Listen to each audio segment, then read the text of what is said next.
Silakan dibuka Alkitabnya dari Matius pasalnya yang keempat. Ayat yang pertama sampai dengan ayat yang ke-11 akan menjadi perikop kita pada malam hari ini. Dari Matius pasalnya yang keempat, ayat yang pertama sampai dengan ayatnya yang ke-11. Saya Pastor George Berry, ini kali pertama saya melayani di tempat ini. Terima kasih buat hamba-hamba Tuhan pengurus, terima kasih buat kesempatannya Pak Edi yang sudah hubungin saya, terima kasih. Senang bisa ketemu. Dan saya bersama istri memimpin sebuah lembaga misi namanya Penuai Ministry. Saya gembala untuk Oikumene Fellowship Service, sinode kami dari Gereja Sungai Yordan. Kami punya 4 orang anak, yang paling besar tahun ini baru berusia 26 tahun. Yang paling kecil tahun ini nomor 4 masuk universitas. Ya. Baiklah, dari Matius pasalnya yang keempat, ayat yang pertama sampai dengan ayat yang ke-11, saya mau ajak kita membacanya bergantian. Saya dengan para pria akan membaca ayat yang pertama dan wanita membaca ayat yang kedua. Demikian selanjutnya sampai dengan ayat yang ke-11 kita akan bergantian membaca perikop ini. Judul perikopnya adalah pencobaan di padang gurun. Para pria, mari bersama dengan saya. Maka padang gurun untuk dicobai iblis.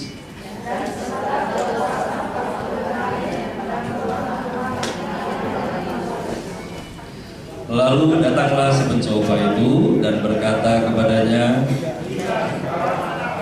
perintahkanlah supaya batu-batu ini menjadi roti.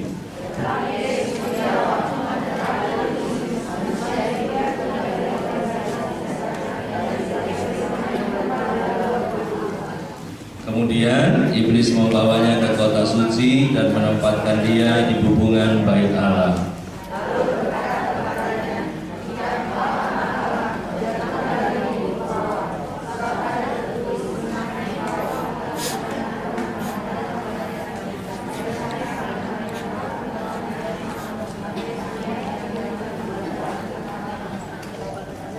Yesus berkata kepadanya, ada pula tertulis, janganlah engkau mencobai Tuhan Allahmu.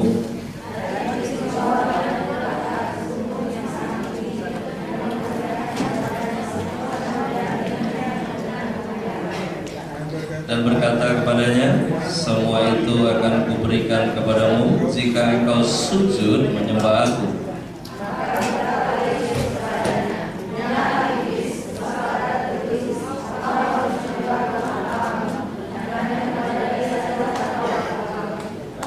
Lalu iblis meninggalkan dia, dan lihatlah malaikat-malaikat datang melayani Yesus. Ada 3 Injil yang mencatat peristiwa ini, dan ketiganya cukup unik karena ada yang memberi informasi Yesus dibawa oleh Roh Allah, ada yang mengatakan Yesus dipimpin oleh Roh Allah, tapi puji Tuhan itu masih equal. Lalu kemudian yang menariknya lagi adalah di sini ada padang gurun, ada pencobaan. Lalu kemudian ada Yesus dibawa ke padang gurun. Baiklah, saya mulai dari pencobaan. Bicara tentang pencobaan, mari kita sepakat malam hari ini sebelum saya bicara lebih panjang lagi bahwa yang namanya pencobaan itu, satu, Tuhan tidak pernah tertarik untuk mencobai Anda dan saya. Pencobaan tidak pernah datang dari Tuhan. Yang kedua, pencobaan itu datang dari 2 hal. Yang pertama adalah pencobaan itu datang karena kemauan seseorang kebanyakan. Jadi setiap orang dicobai oleh keinginannya sendiri. Lalu kemudian pastinya setiap orang dicobai oleh iblis. Lalu kemudian bicara tentang padang gurun. Padang gurun itu identik dengan saya mau ajak Anda mengidentifikasi padang gurun. Padang gurun, bisa bayangin? Panas, apa lagi? Dingin. Yang malam, kering. Apa lagi? Gersang. Kalau dianalogikan sekarang, berarti kalau ngomong padang gurun, lagi susah padang gurun. Apalagi padang gurun? Lagi menderita padang gurun. Apalagi padang gurun? Sakit mulu. Apalagi padang gurun? Lagi bokeh padang gurun gitu ya. Masuk klasifikasi ya padang gurun. Lalu kemudian yang menarik begini, saya memeriksa dalam beberapa kata, frase atau kalimat gramatikal di dalam Alkitab Kejadian sampai Wahyu. Saya menemukan ada kurang lebih 70 kata kalimat termasuk di dalamnya yang perlu diupdate oleh Lembaga Alkitab Indonesia karena rupanya keterbatasan bahasa. Dan salah satunya adalah ayat ini. Yang menarik adalah 3 Injil mencatat bahwa Yesus dibawa, Yesus dipimpin oleh Roh Allah ke padang gurun. Anda tahu arti ke? Ke itu artinya tujuan, apalagi destinasi, equal itu. Ya. Jadi kalau ditanya mau kemana, mau ke Surabaya, jadi tujuannya ke Surabaya. Ya. Yang menarik rupanya terjemahannya di sini harusnya nggak ditulis dengan ke.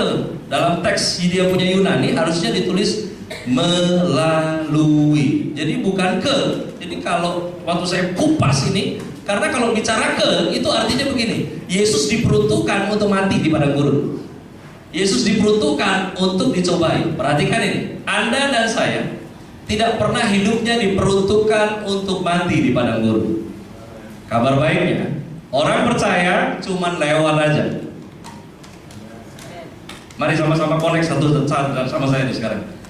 Buat Anda yang sedang alami padang gurun, bersama-sama katakan cuman lewat aja. Sekali lagi sama-sama cuman lewat. Buat yang lagi susah katakan sama-sama cuman lewat. Buat yang lagi menderita katakan. Buat yang lagi bokeh katakan.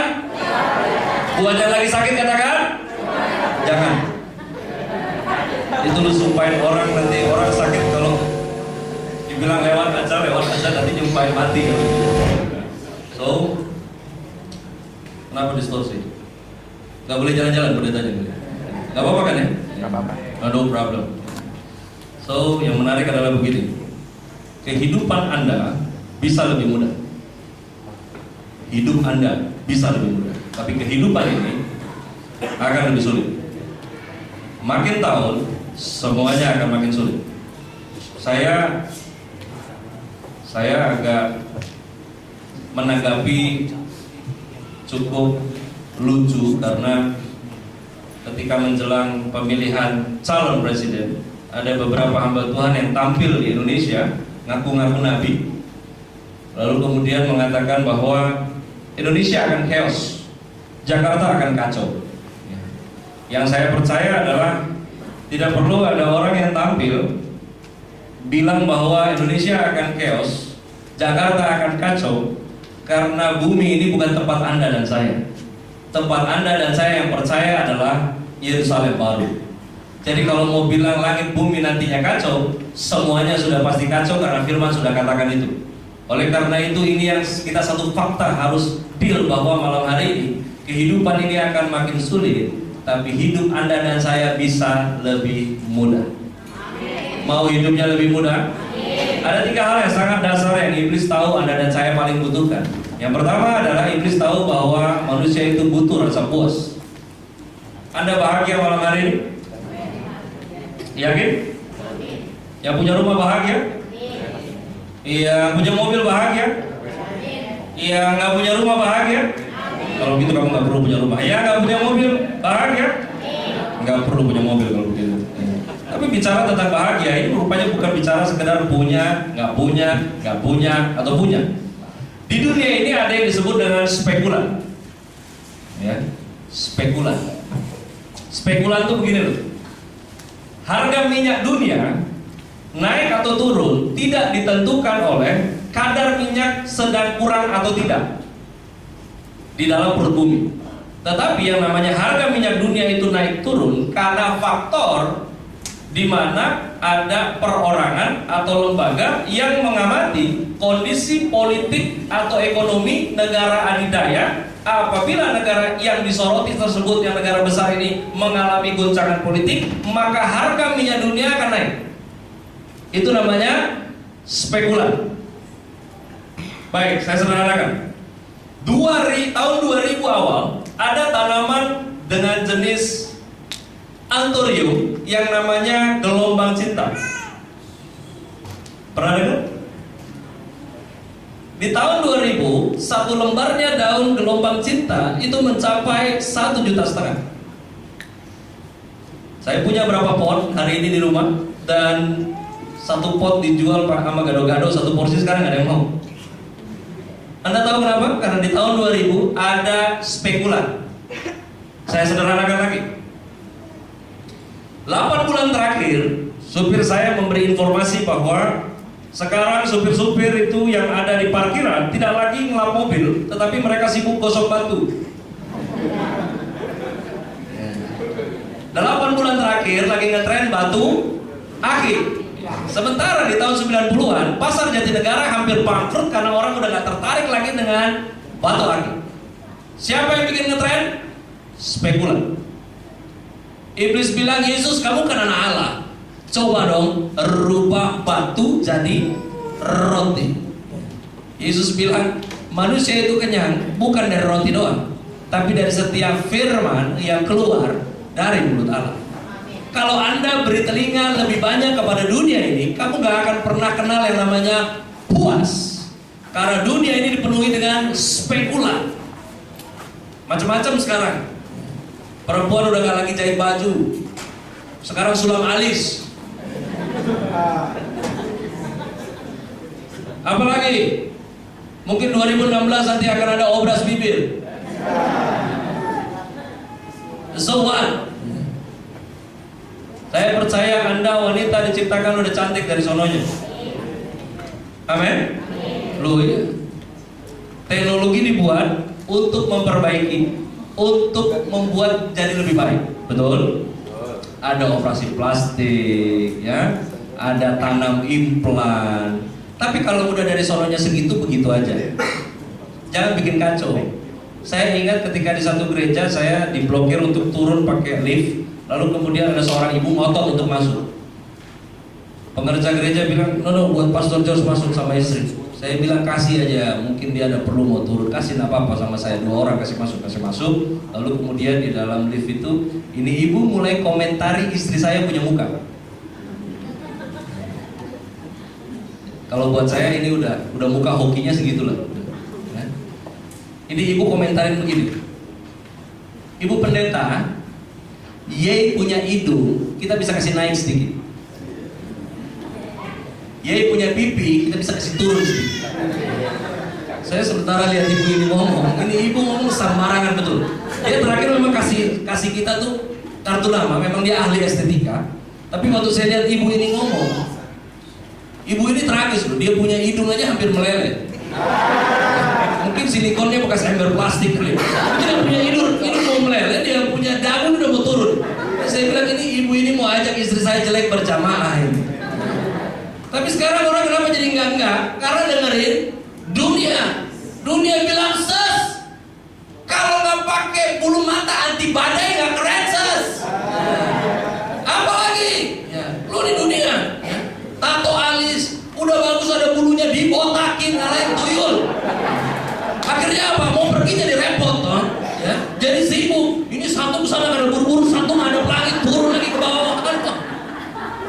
Aduh. Perhatikan ya, makanan buat dimakan. Buat Anda yang masih single, cantik tidak harus kurus. Setuju? Cantik tidak harus.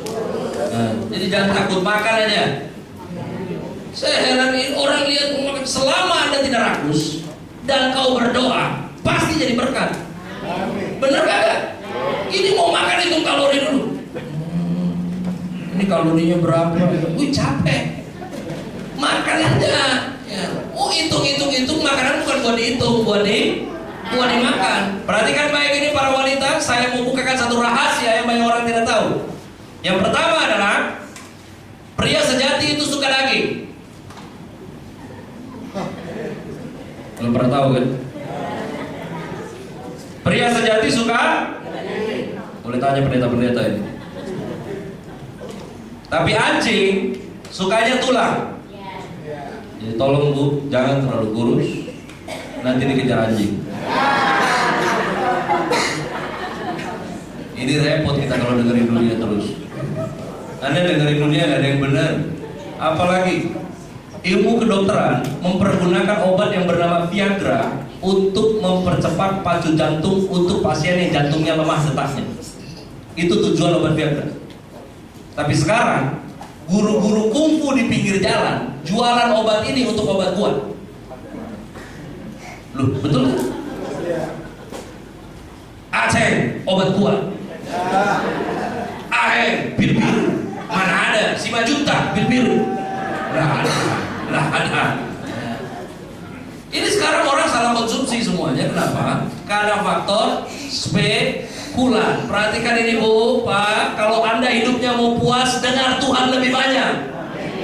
Kalau kau dengar dunia ini, kau nggak akan pernah kenal yang namanya puas. Karena semuanya cuma berandai-andai, semuanya cuma mungkin-mungkinan. Tapi yang pasti itu kalau Tuhan ngomong, orang hidupnya puas kalau dengerin Tuhan lebih banyak. Amin. Yang kedua, iblis bilang begini, Yesus, buang kau punya tubuh dari tempat tinggi, nanti kan ada malaikat yang menatang. Dan Yesus bilang ayat yang ke-7, ada pula tertulis, janganlah engkau mencobai Tuhan Allahmu. Yang pertama, manusia butuh rasa puas. Kalau manusia sudah puas, maka dia butuh rasa aman. Anda tahu rasa aman? Halo? Perempuan tahu betul yang namanya rasa aman. Mau bukti? Banyak perempuan cantik punya pasangan mukanya minus. Itu adalah bukti dari rasa aman. Jangan Anda pikir orang nikah modalnya cinta, prank. Nggak cukup bos. Harus ada rasa aman. Ya. Makanya jangan heran itu, bininya cantik banget, lakinya begitu mungkin. Loh, itu kenapa dia mau dinikahi? Karena ada rasa aman. Zaman sekarang ganteng-ganteng serigala. Ini ada lagi yang baru sekarang GGS. Ganteng-ganteng sekong. Badannya segede ya kan, pas mau pipis, pipisnya. Bicara tentang rasa aman, kalau di dalam ilmu ekonomi ada yang namanya financial freedom. Financial freedom ini kriterianya adalah satu, nggak punya utang. Tapi ngomong-ngomong nggak punya utang, siapa yang nggak punya utang? Investor juga bunyinya adalah utang, sebetulnya cover bunyinya aja yang beda. Lalu kemudian punya passive income, punya safe deposit, ini masuk dalam kategori financial freedom. Lalu kemudian orang tersebut punya asuransi kesehatan. Sabar dulu, bicara tentang ini semua, punya asuransi kesehatan. Tidak ada satupun perusahaan asuransi yang dijamin anti bangkrut. Saya bukan nakut-nakutin. Lehman Brothers Bank Investment umurnya hampir 300 tahun di Amerika, akhirnya tumbang juga. Yang membuat akhirnya ekonomi Eropa jadi naik. Mau cari aman di dunia ini kagak ada. Saya ingat betul bagaimana teman-teman pengusaha senang banget dekat sama jenderal di backing aparat. Kalau Anda anak Tuhan lalu kemudian mobil Anda sibuk dengan logo-logo militer, bertobat ini malam. Karena yang namanya aman cuma ada dalam lindungan Tuhan. Amin. Mau cari aman, saya ingat masuk satu VIP room, lalu kemudian ini bos bilang, ini jenderal yang ini kawan sahabat, yang ini koko saya. Saya bilang, bagaimana ceritanya yang ini lu punya koko, sementara kau putih sipit, yang ini hitam. Ini koko Lorotomo namanya. Halo, yang namanya Eropa sekarang lagi takut dengan virus Ebola. Pernah dengar itu di TV? Virus Ebola. Indonesia itu nggak perlu Ebola. Indonesia lebih parah, angin duduk saja mati. Betul? Apalagi Eropa juga takut kemasukan ISIS. Indonesia tidak akan kemasukan ISIS. Saya jamin. Kau tahu kenapa? Tuhan lindungi. Ya amin, Tuhan lindungi. Tapi lebih dari hitungan itu, karena di Indonesia cukup jadi kere aja murtad. Nggak perlu pasang parang di leher sini. Dia kere aja, tinggalin Yesus, nikah sama jenderal sana. Saya lihat model-model begini, bicara tentang aman, dengerin. Kalau kau mau aman, aman cuma ada dalam lindungan Tuhan. Kalau mau dalam lindungan Tuhan, Anda dan saya harus bayar harganya. Harganya adalah hidup dalam ketaatan. Janji Tuhan tidak pernah datang dalam hidup Anda. Yang sebenarnya sedang terjadi adalah hidup kita yang sedang berjalan menuju pada apa yang Tuhan janjikan. Itu yang sedang terjadi. Kalau Anda mau berjalan maju untuk sampai pada apa yang Tuhan janji, maka Anda dan saya harus kuat. Kalau Anda dan saya mau kuat, maka kekuatan berasal dari apa yang Anda dengar. Kalau Anda dengar Tuhan lebih banyak, maka Anda puas. Orang puas punya kekuatan. Kalau dia sudah puas, dia mesti punya rasa aman. Kalau dia mau aman, dia harus berlindung pada Tuhan. Perlindungan Tuhan hanya bekerja pada orang-orang yang berlindung pada Tuhan. Kalau kau mau berlindung pada Tuhan, bayar harganya. Harga perlindungan Tuhan adalah hidup dalam ketaatan. Amin. Ngerti? Saya sederhanakan. Hidup dalam ketaatan adalah sudah tahu yang benar, bikin yang benar. Mari katakan sama-sama. Udah tahu yang benar, bikin ya. Sesederhana itu. Sesederhana itu. Yang terakhir kemudian ayat yang ke-10, iblis bilang begini, Yesus, kalau kamu mau sembah saya, nanti saya kasih semuanya. Saya pikirin kurang ajar betul. Yesus ini yang punya semua, baru iblis bilang kau sembah saya kasih semua. Berapa banyak orang Batak di ruangan ini? Ada orang Batak kan? Ngaku. Saya orang Batak asli, marga saya Tobik. Orang bilang terlalu bingung, tapi dalam Kristus kita dipulihkan. Amin. Satu, kalau Anda mau sampai pada apa yang Tuhan janji, Anda harus punya kepuasan dalam hidup. Kalau mau puas, dengar Tuhan lebih banyak. Dua, kalau Anda mau move on bersama dengan Tuhan, maka Anda dan saya butuh rasa aman. Kalau mau aman, harus hidup dalam ketaatan. Kalau Anda hidup dalam ketaatan, maka Anda berada dalam lindungan Tuhan. Yang ketiga, ini yang bahaya. Ini yang bikin orang bisa nggak nyampe pada apa yang Tuhan janjikan.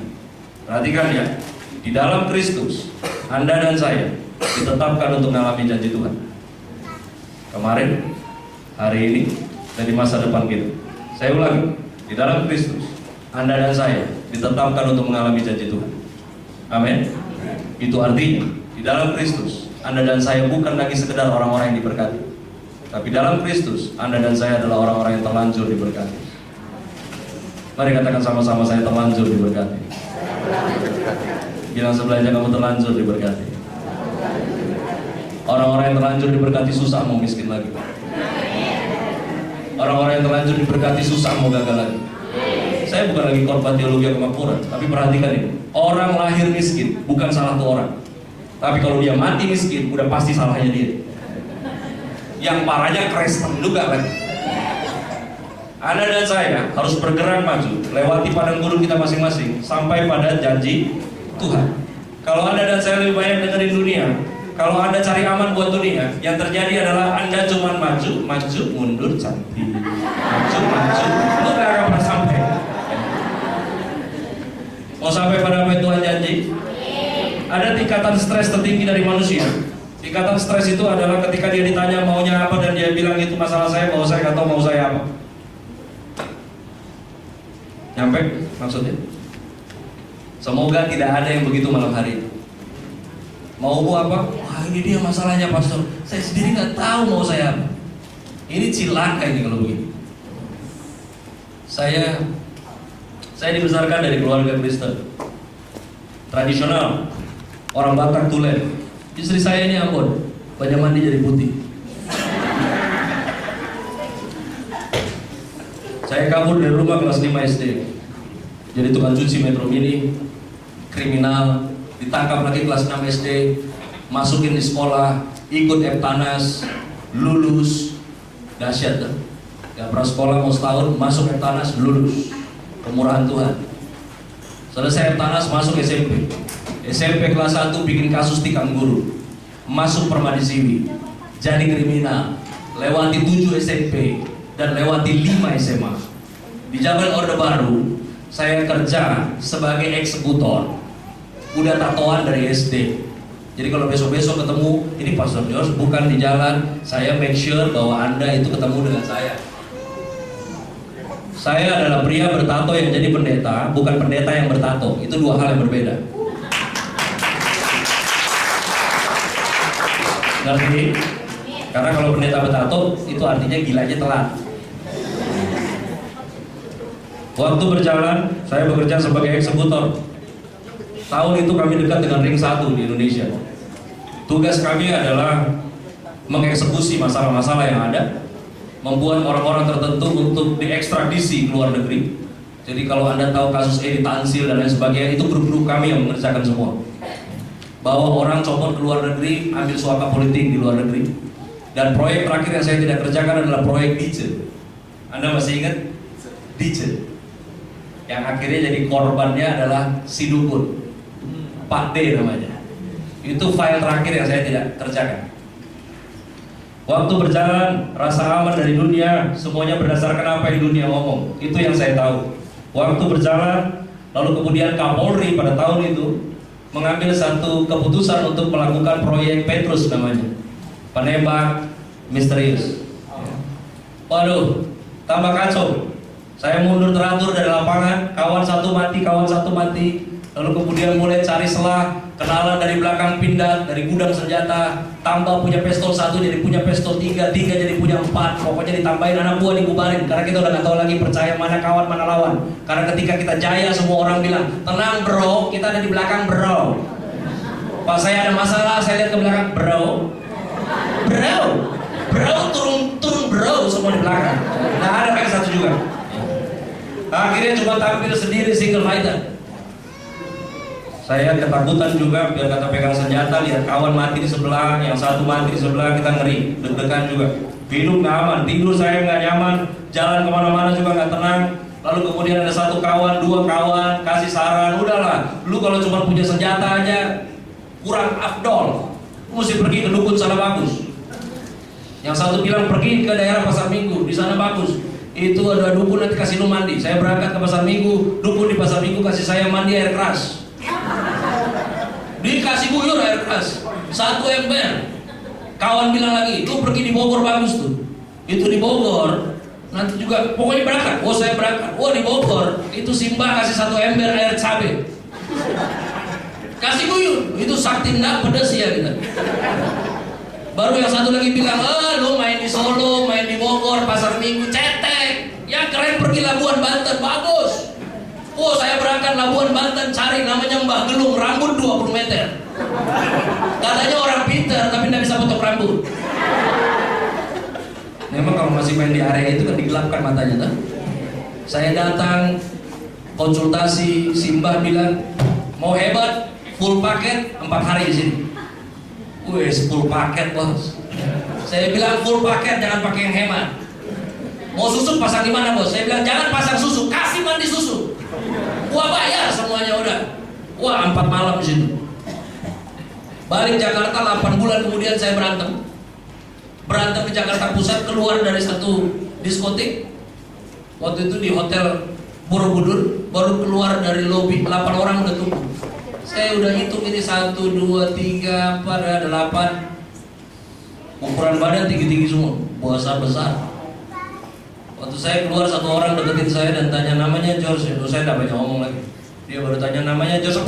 Saya beri langsung 88. Nggak lama kemudian 88-nya pukulin saya.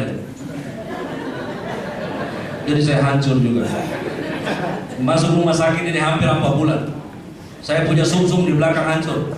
Dokter khusus staples, saya punya tulang. Kau pikir saya cari Tuhan? No. Masuk rumah sakitnya juga lucu lagi, PGI Cikini. Jadi setiap hari itu didengarkan lagu-lagu rohani kan? Nanti kalau hari Minggu ada penginjil datang masuk ke kamar, bercerita, Mas, Yesus baik, saya angkat teko lempar dia, lu keluar, jangan cerita Yesus. Kalau Yesus emang dahsyat, kenapa saya ini babak belur, kau pergi.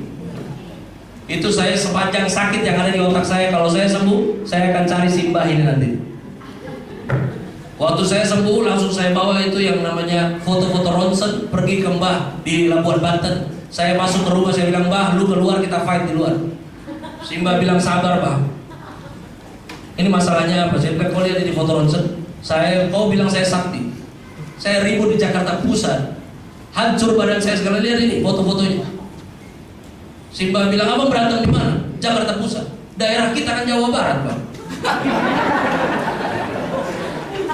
Jadi saya tadi kenal roaming. Yang di belakang kasihan. Saya ini nggak pernah ikut Tuhan karena panggilan. Ini saya percaya ini hamba-hamba Tuhan luar biasa di depan ini semua nih mungkin ketemu Yesus gitu. Roh Kudus bicara. Kalau saya tidak ada begitu. Itu saya udah saking pusiknya pakai senjata nggak tembus, main setan nggak tembus. Itu akhirnya saya pergi ke gereja orang tua, duduk di bangku belakang di minggu sore. Lalu kemudian otak mulai cari ide jahat, gimana caranya saya bisa aman beberapa tahun. Nanti kalau Kapolri turun lagi baru saya naik lagi. Akhirnya itu minggu sore saya mulai akal-akalan. Kayaknya gue jadi pendeta dulu berapa tahun nih enak.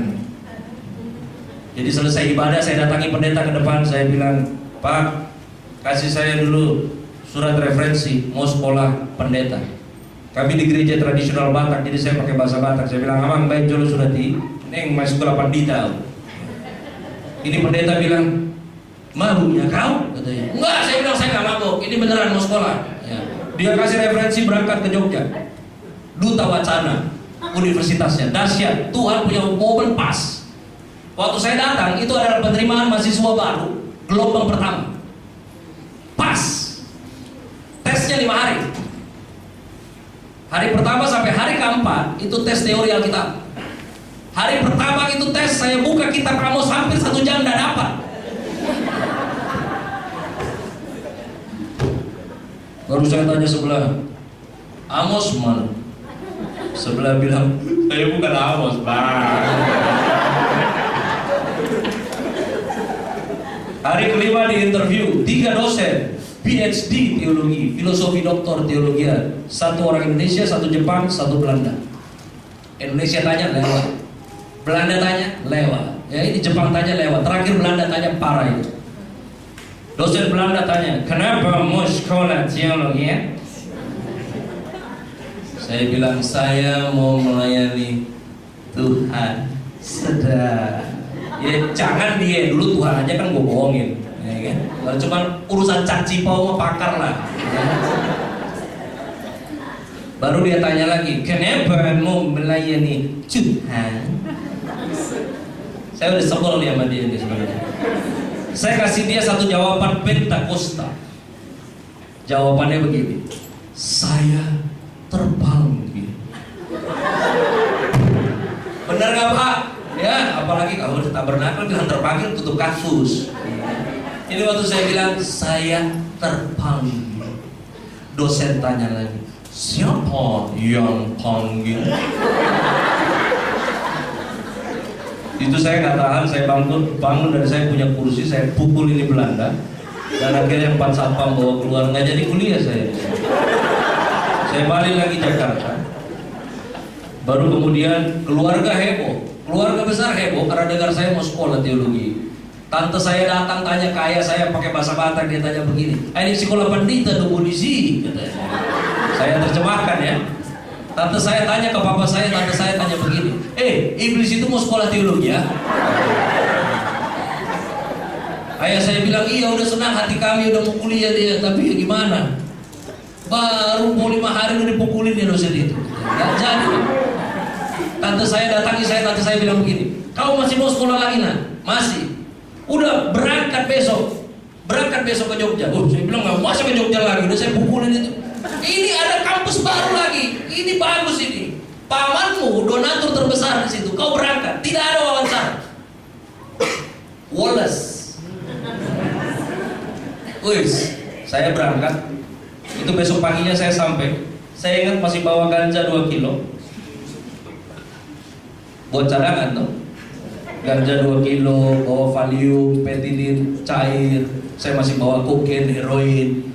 Kalau mau masuk kelas suntik diurut kepala dulu. Baru saya udah mulai basah-basah mata saya. Dosen bilang, kalian lihat George ini? Terharu belajar. Makanya sekarang saya di penggembalaan, staf, jemaat, mau ngibur susah. Karena pendeta bekas penjahat. Jadi gak pernah dikibulin lagi. Yang saya mau bilang gini loh, saya ikut Tuhan, saya pelarian. Tapi kabar baiknya Tuhan tempat pelarian yang paling baik.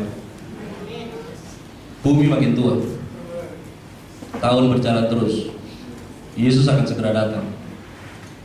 Semua orang akan makin jadi lebih jahat lagi di akhir zaman ini. Anda hidup buat siapa? Hidup Anda dari mana? Hidup Anda mau kemana? Itu penting. Mulai ini malam, kalau Anda mau sampai pada apa yang Tuhan janji, jadilah sadar bahwa hidup Anda bukan lagi tentang Anda, tapi tentang Kristus yang hidup di dalammu. Apa yang gak pernah dipikir, gak pernah timbul dalam hati, gak pernah dilihat matamu, telingamu gak pernah dengar, itu Tuhan sediakan buat orang-orang yang mengasihi Tuhan. Saya gak bisa hitung-hitungan. Saya mulai melayani 94, berarti masuk di tahun ini, memasuki tahun ke-21. Kalau mau hitung-hitungan sama Om Teh gak berasa ini ya. Baru seberapa perjalanan saya. Tapi dari perjalanan yang pendek ini, saya melihat bagaimana Tuhan percayakan perkara-perkara yang terlalu besar untuk seorang George Ferry. Tapi karena saya mau dengerin Tuhan lebih banyak, karena saya mau berlindung pada Tuhan, karena saya nyadar bahwa hidup saya bukan saya punya lagi. Ada banyak hal di luar kemampuan saya yang Tuhan percayakan. Sampai hari ini istriku 1, anak kandung masih 4. Istri saya angkat anak 50 lebih. Saya pernah rasa susah Pak Bu. Kami pernah tidur di kontrakan 8 kali 7 meter. Tidur di situ, makan di situ, masak di situ, nyuci di situ. Punya alat elektronik cuma 2. TV 14 inch pemberian yang kalau nyala suka-suka saya, kalau mati suka-suka itu TV. Kipas angin merek Cina yang nggak pernah dijual di Cina. Kami alami lewati semua padang gurun itu, dan Tuhan tidak pernah berhutang buat orang-orang yang beri hidupnya buat Tuhan. Hari ini saya nggak bisa ngitungnya lagi. 8 kali 7 meter kontrakan yang dulu, sekarang 8 kali 7 meter itu cuma ukuran kamar saya. 8 kali 7 meter itu untuk kamar, sekarang bisa main meja pingpong 2. 8 kali 7 meter. Saya punya anjing kecil bisa nyasar di kamar. So what? Ini yang saya mau bilang tadi. Anda terlanjur diberkati. 2015 kehidupan ini makin sulit, tapi hidup Anda bisa lebih mudah. Dengerin Tuhan lebih banyak. Udah tahu yang benar, bikin yang benar. Dan hidup ini bukan lagi tentang kamu, tapi tentang Kristus yang hidup di dalam kamu. Mari kita berdoa. Terima kasih buat malam ini. Sampai di sini yang mau bicara. Dan kiranya Roh Kudus buat setiap kami mampu untuk menangkap pesan ini. Urapi setiap kami untuk melakukan. Karena hidup kami bukan tentang kami lagi, tapi tentang Kristus sepenuhnya yang dimuliakan dalam setiap kami. Aku berdoa jemaat Tuhan, jadilah kuat untuk melewati padang gurunmu masing-masing. Buat yang lagi susah malam ini, cuma lewat aja. Tahun ini akan jadi tahun baik untuk kau lihat pembelaan Tuhan yang masih ada.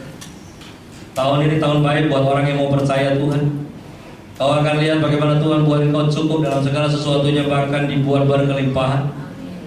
Ini tahun dimana Tuhan masih mau bela kamu juga. Dan kiranya mata rohmu dibukakan Tuhan malam hari ini. Sementara kau berjalan melewati padang gurunmu, kiranya mata rohmu dibukakan, dan kau menyaksikan bahwa Allah turut bekerja dalam segala sesuatunya untuk mendatangkan kebaikan. Demikianlah kiranya tangan Tuhan ada atasmu, menyertai perjalananmu untuk melewati padang gurunmu masing-masing. Kiranya ada tangan Tuhan di atasmu malam hari ini. Karena tangannya ada atasmu, maka apa yang kau kerjakan Tuhan buat menjadi berhasil. Karena tangannya ada atasmu, maka apa yang kau rancang Tuhan buat menjadi kenyataan.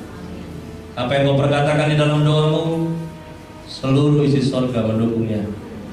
Terjadilah demikian atasmu, atasku, selama-lamanya, selama-lamanya. Yang terlanjur diberkati, bersama-sama katakan amin. Beri kemuliaan Tuhan.